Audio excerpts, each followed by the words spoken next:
Twan and I have both experienced Petrie through pivotal, transformative periods of his life, much like humans throughout the history of civilization.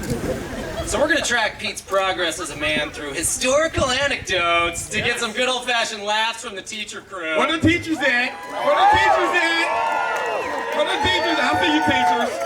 While one of us speaks, the other will pretend to be Kyle. Class is now in session. Oh, no. The first 4 years of Kyle and I's friendship began in high school, or as I like to call, the age of discovery. Sir Petrie sailed to Iowa City by way of Newton, Iowa, the meth capital of America.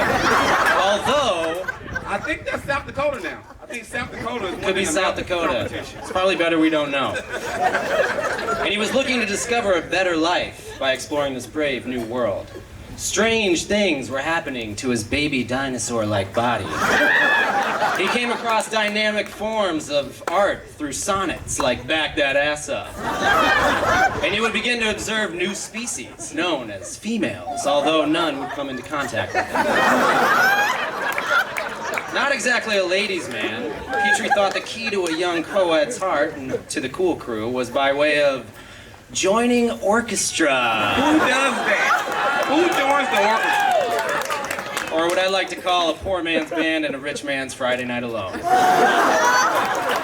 make matters worse, his weapon of choice was the one instrument more awkward in stature than his own body. Ladies, say hello to the cello.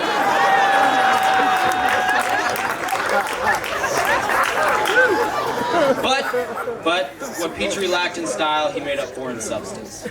Always a hard worker, he pooled together $100 and purchased a car aptly nicknamed the Taco, because much like a hard-shell taco, it had a crusty yellow exterior and the potential to crack and break down just when you needed it the most. Legend has it the Taco was last seen at the bottom of the Iowa River, much like its previous owner's reputation. Shout out to Jimmy Casas.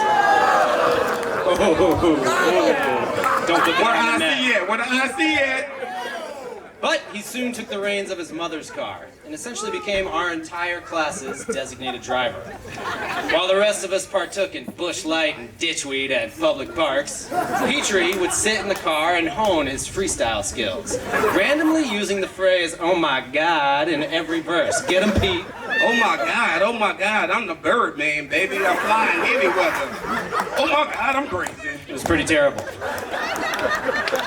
Eventually, this fearless explorer became an exceptional scholar and athlete, and home would no longer be Iowa City. As I entered a 4-year haze at the University of Iowa, Pete chased his dream of becoming the white Lamar Odom at basketball powerhouse Bowdoin College in Cumberland County, Maine, which is where the age of discovery ended and the age of enlightenment began. Granted, I had no idea 6'5", that's what I call him, 6'5", was entering the age of enlightenment. Because the dude I first encountered through email was far from enlightened. When I started at Bowdoin, I didn't know many white people. I was a little nervous about moving to Maine. And Kyle's first email to me did not help the situation.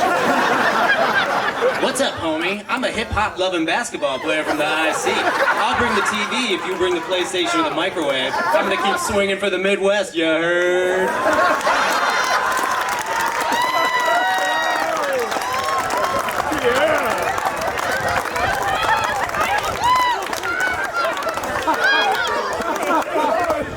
That was my first digital encounter with my white roommate from Iowa. I immediately questioned whether I made the worst decision of my life.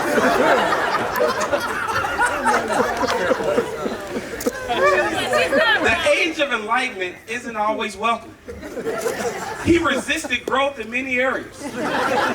Despite Kyle's range as a person and intellectually, his food palate is about as short as his best man. Hello. I mean, Bowdoin literally has been ranked #1 in the best food in America. But 6'5" survived on bacon cheeseburgers without condiments, chicken nuggets, and Tony's frozen pizza. Enlightenment occurs when you step outside your comfort zone. In 2004, Kyle went south of the Mason-Dixon for the first time to come to Little Rock for spring break. Let me stop there and say there is a stereotype that when dangerous situations happen, black people run away from the situation, but white people run towards the situation. While we were at a club, well, let me back up. Kyle doesn't fit in many stereotypical boxes. I mean, how many basketball players play the cello? But this time, Kyle fit perfectly in the stereotypical box. We were at a club. Someone popped a balloon. All the black people ran away. But 6'5" ran towards the north. Yeah, get back here. I had to save his life. Enlightenment occurs when you realize you can't be successful on your own. And Kevin, Ordway, Hibbert, Fleegs, KJ, DSR, and Tim Lane. Is Tim Lane here? Tim Lane's here. Can attest Kyle was a pretty good basketball player. And although this is my speech, Kyle wanted me to tell you that he was one of the best Bowdoin basketball players ever.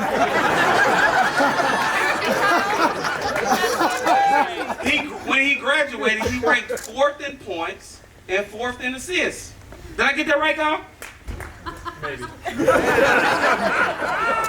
But Kyle quickly realized he couldn't be successful on his own because everyone else on the team had to rebound, play defense, and take charges.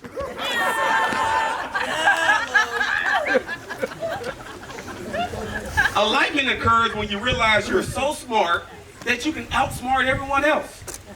And to everyone in this room, let me apologize for every time Kyle has contacted you with some obscure fact that he just learned and he wanted to tell you about. Let me tell you how this started. While researching for my debate class, I learned you can enter your own made-up facts in Wikipedia. Kyle says... You can't just make up stuff into Wikipedia. I said, you can. I did. Kyle, with tempered excitement, then said... Well, we could just make up anything, and they will only remove it if they can prove it's not accurate. And at that moment, he decided to create facts about Michael Jordan's high school career. And you can literally do this right now. Pull out your phone. You can look this up right now. Michael Jordan's high school stats, according to Wikipedia, according to Kyle, are that Michael Jordan averaged 29.2 points, 11.6 rebounds, and 10.1 assists. I'm not joking. You can look it up literally right now. It's still there. Kyle made up this, and now the world believes it. That sums up the entire Enlightenment period. The next era spanned 2 years in New York City and 9 in Chicago, which I'd like to think of as the Dark Ages, the Roaring '20s, the Great Depression, and the Cold War all rolled into one. But there was a glimmer of hope amidst the darkness. During his stint in NYC, he met Shauna at a Teach for America shindig at St. John's. We all know how wild those can get. Crazy parties. They bonded over a shared interest in sports, history, and he says, type A Teach for America bullshit. For a guy that loves to be right, he couldn't have been more wrong about not proposing to Shauna right then and there. But nearly a decade later, they reconnected, and this time he remembered the greatest lesson of all. Those who don't learn history are doomed to repeat it. It's deep. It's deep, bro. As Pablo said, manifest destiny led him to Southern California, and here we are. I've been very fortunate to have multiple close friends in my life. But Kyle's friendship happened when I needed it most. As I transitioned from Little Rock to Brunswick. I said I wasn't going to do this. We didn't rehearse this part. I did not.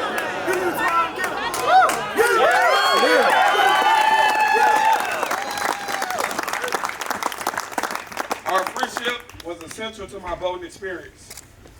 And I have to give a shout out to Mom. She recognized and poured into our friendship until it became a brotherhood.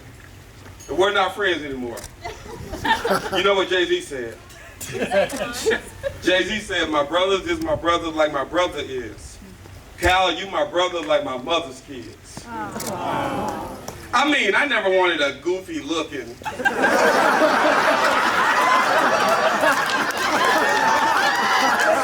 6'5" white brother. But you know what they say, you can't choose your family.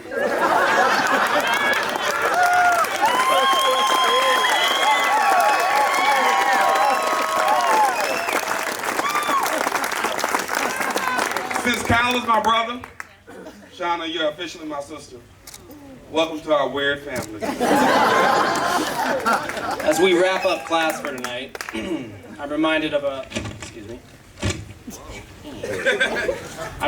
a random text Pete once sent that I immediately wrote down because it perfectly illustrated our friendship growing up in Iowa City, and it so perfectly applies to marriage. And I quote, "There was a very specific kind of gray Sunday. It usually happened in November or April. It was neither warm or cold, and for some reason mesh shorts and a stocking cap made all the sense in the world. It's those days I'll remember as I lay dying. They meant nothing and everything all at once." Kyle and Shauna, the older you get, the weight of your relationship can feel heavier as the challenges become bigger. But I believe that love and marriage are built by the small things. An "I love you" text out of the blue, a breakfast at your favorite diner, or a drive home from Dodger Stadium. Pivotal moments in your life have defined your past, but all the little moments in between will define your future. They will mean nothing and everything all at once. I love you both. Please raise a glass and toast to the future of Mr. and Mrs. Kyle and Shauna Petrie. We love you, bro. We love you, bro.